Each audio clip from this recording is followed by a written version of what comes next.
আসসালামু আলাইকুম দর্শক, স্বাগত জানাচ্ছি বাংলা সংবাদে। শুরুতেই জানিয়ে দিচ্ছি শিরোনাম।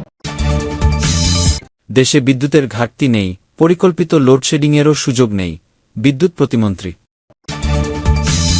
ত্যাগের মহিমায় যেন মানবিক ও সৌহার্দ্যপূর্ণ সমাজ গড়তে পারি, পানি সম্পদ মন্ত্রী। 9 বছরেও ফেরেনি রোহিঙ্গারা, কাঁটাতারের ভেতরেই আরও একটি ঈদ।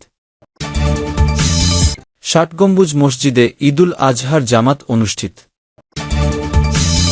বিদ্যুৎ, জ্বালানি ও খনিজ সম্পদ প্রতিমন্ত্রী অনিন্দ ইসলাম অমিত বলেছেন, দেশে বিদ্যুতের ঘাটতি নেই, ফলে পরিকল্পিত লোডশেডিংয়েরও সুযোগ নেই। কোথাও কোথাও ঝরে বিদ্যুৎ সঞ্চালন লাইনের সমস্যা হলে বিদ্যুৎ বিভ্রাট হতে পারে। তবে দ্রুত সমস্যা সমাধানে বিদ্যুৎ বিভাগের কর্মীরা নিরলসভাবে কাজ করছেন।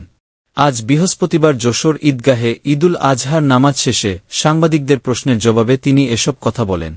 যশোর ঈদগাহে প্রথম জামাত অনুষ্ঠিত হয় সকাল 7:30টায়।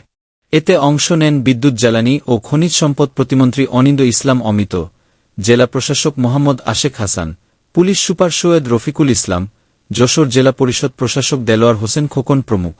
প্রতিমন্ত্রী আরও বলেন, মুসলমানরা শুধু আল্লাহর সন্তুষ্টির জন্য পশু কোরবানি করবে না, মনের পশুত্ব কোরবানি করবে। জামাতে অংশ নিতে শহরের বিভিন্ন প্রান্ত থেকে মানুষের ঢল নামে। প্রধান জামাতের খুতবা পাঠ করেন মাওলানা আব্দুল মান্নান। নামাজ শেষে দেশ ও মুসলিম উম্মাহর শান্তি কামনা দোয়া করা হয়। পবিত্র ঈদুল আজহা উপলক্ষে লক্ষ্মীপুরে ঈদের নামাজ আদায় করেছেন পানিসম্পদমন্ত্রী ও বিএনপির যুগ্ম মহাসচিব শহীদ উদ্দিন চৌধুরী এনি। আজ বৃহস্পতিবার সকাল 6:30টায় জেলা মডেল মসজিদে অনুষ্ঠিত ঈদের প্রথম জামাতে অংশ নেন তিনি। এ সময় মন্ত্রী বলেন, ত্যাগের মহিমায় আমরা যেন মানবিক ও সৌহার্দ্যপূর্ণ সমাজ গড়ে তুলতে পারি। নামাজ শেষে মুসল্লি, স্থানীয় গণ্যমান্য ব্যক্তি ও সাধারণ মানুষের সঙ্গে ঈদের শুভেচ্ছা বিনিময় করেন মন্ত্রী। তিনি বলেন, পবিত্র ঈদুল আজহা ত্যাগ, সহমর্মিতা ও ভ্রাতৃত্ববোধের শিক্ষা দেয়। ঈদের এই আনন্দ সবার জীবনে শান্তি, সুখ ও সমৃদ্ধি বয়ে আনুক। লক্ষ্মীপুরবাসী সহ দেশবাসীর প্রতি রইল আন্তরিক ঈদ মোবারক। ঈদের জামাতে জেলা প্রশাসনের কর্মকর্তা, রাজনৈতিক নেতাকর্মী, বিভিন্ন শ্রেণীপেশার মানুষ অংশ নেন। এ সময় উপস্থিত ছিলেন জেলা প্রশাসক এস.এম. মেহেদী হাসান, বাফুফের সহসভাপতি ওয়াহিদ উদ্দিন চৌধুরী হ্যাপি প্রমুখ। পবিত্র ঈদুল আজহা এলেও আনন্দের বদলে দীর্ঘশ্বাস আর অনিশ্চয়তাই যেন সঙ্গী হয়েছে কক্সবাজারের রোহিঙ্গা শরণার্থী বাসিন্দাদের। উখিয়া ও টেকনাফের ক্যাম্পগুলোতে বৃহস্পতিবার সকাল 7:30টায় ঈদের জামাত অনুষ্ঠিত হলেও 9 বছর ধরে নিজভূমি থেকে বিচ্ছিন্ন লাখো রোহিঙ্গার জীবনে উৎসবের সেই চিরচেনা আবহ আর নেই। বাংলাদেশে আশ্রিত প্রায় 12 লাখ রোহিঙ্গার অনেকেই এবারও ঈদ কাটিয়েছেন অভাব, হতাশা ও অনিশ্চয়তার মধ্যে। দীর্ঘ সময় পেরিয়ে গেলেও একজন রোহিঙ্গাকেও স্থায়ীভাবে নিজ দেশে ফেরত পাঠানো সম্ভব হয়নি। বরং নতুন করে বাড়ছে অনুপ্রবেশের চাপ। গত বছরের রমজানে কক্সবাজারের কুতুপালং শিবিরে রোহিঙ্গাদের সঙ্গে ইফতার অনুষ্ঠানে মুহাম্মদ ইউনুস বলেছিলেন, এই ঈদে না হোক, আগামী ঈদে রোহিঙ্গারা নিজ দেশে ঈদ করতে পারবে। জাতিসংঘ মহাসচিবকে পাশে রেখে দেওয়া সেই আশ্বাসে আশাবাদী হয়ে উঠেছিল শিবিরের বাসিন্দারা।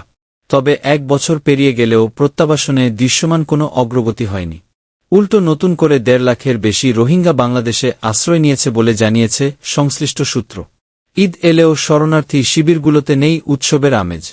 উখিয়া ও টেকনাফের 32টি ক্যাম্পে থাকা রোহিঙ্গাদের অধিকাংশই মানবেতর জীবনযাপন করছেন। খাবারের সংকট, নিরাপদ পানির অভাব, অস্বাস্থ্যকর পরিবেশ ও অনিশ্চিত ভবিষ্যৎ তাদের জীবনকে আরও দুর্বিষহ করে তুলেছে। এ বিষয়ে টেকনাফের লেদা শিবিরের ডেভেলপমেন্ট কমিটির চেয়ারম্যান মোহাম্মদ আলম বলেন, কোরবানির ঈদ হলেও আমাদের ক্যাম্পে সরকারের পক্ষ থেকে কোনো ধরনের মাংস সহায়তা পাওয়া যায়নি। টানা 3 বছর ধরে এ ধরনের সহায়তা বন্ধ রয়েছে। তাছাড়া ঈদ এলেও আমাদের মাঝে তেমন আনন্দ কাজ করে না। কারণ নিজ দেশে ঈদ উদযাপন আর ভিনদেশে শরণার্থী হয়ে ঈদ পালন করার মধ্যে অনেক পার্থক্য রয়েছে। মিয়ানমারে আমাদের বাপদাদার কবর রয়েছে। যুগের পর যুগ সেখানে বসবাস করেছি। ঈদের নামাজ শেষে পরিবারের সবাই মিলে কবর জিয়ারত করতাম। এখন আর সেই সুযোগ নেই। এর চেয়ে কষ্টের আর কি হতে পারে? মুহাম্মদ ইউনুসের বক্তব্যের প্রসঙ্গ টেনে তিনি বলেন, ক্যাম্প পরিদর্শনের সময় সাবেক প্রধান উপদেষ্টা বলেছিলেন, রোহিঙ্গারা যেন আগামী ঈদ নিজেদের মাতৃভূমিতে উদযাপন করতে পারে, এমন প্রত্যাশা তিনি করেন। সেই কথা শুনে আমাদের মাঝেও নিজ দেশে ফেরার স্বপ্ন নতুন করে জেগে উঠেছে। ঈদের নামাজে আমরা দোয়া করেছি, এটাই যেন বাংলাদেশে আমাদের শেষ ঈদ হয়। আগামী ঈদ যেন নিজভূমি আরাকানে পরিবার পরিজন নিয়ে উদযাপন করতে পারি, এটাই আমাদের সবচেয়ে বড় প্রত্যাশা। টেকনাফের মৌচনী নতুন রোহিঙ্গা শিবিরের বাসিন্দা সৈয়দ আলম বলেন, থাকা খাওয়ার যে অবস্থা, সেখানে ঈদের কথা ভাবার সুযোগই নেই। ছেলেকে নতুন জামা কিনে দিতে পারিনি। পেটের খাবার জোগাড় করাই এখন সবচেয়ে বড় চিন্তা। আগের চেয়ে এখন রেশনও কমে গেছে। উখিয়ার বালুখালী ক্যাম্পের বাসিন্দা দিল মোহাম্মদ বলেন, গত বছর বলা হয়েছিল 2026 সালের ঈদ আমরা নিজ দেশ মিয়ানমারে উদযাপন করব। কিন্তু এবারও কাঁটাতারের ভেতরেই বন্দী হয়ে ঈদ কাটাতে হচ্ছে। রোহিঙ্গা সংগঠনগুলোর নেতারাও প্রত্যাবাসন নিয়ে হতাশা প্রকাশ করেছেন। Arakan Rohingya society for peace and human রাইটসের চেয়ারম্যান মোহাম্মদ জোবায়ের বলেন, রোহিঙ্গাদের ঈদ মানেই এখন বিষাদের ঈদ। ক্যাম্প বন্দী জীবন খুব কঠিন।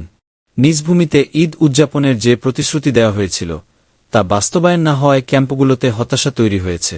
এদিকে শরণার্থী ত্রাণ ও প্রত্যাবাসন কমিশনার RRRC মিজানুর রহমান বলেন, আশ্রয়শিবিরে বিভিন্ন সেবা ও উন্নয়নমূলক কর্মকাণ্ডে যুক্ত অনেক এনজিও তহবিল সংকটে রয়েছে। এ কারণে এবার কোরবানির পশুর সংখ্যা কমে গেছে।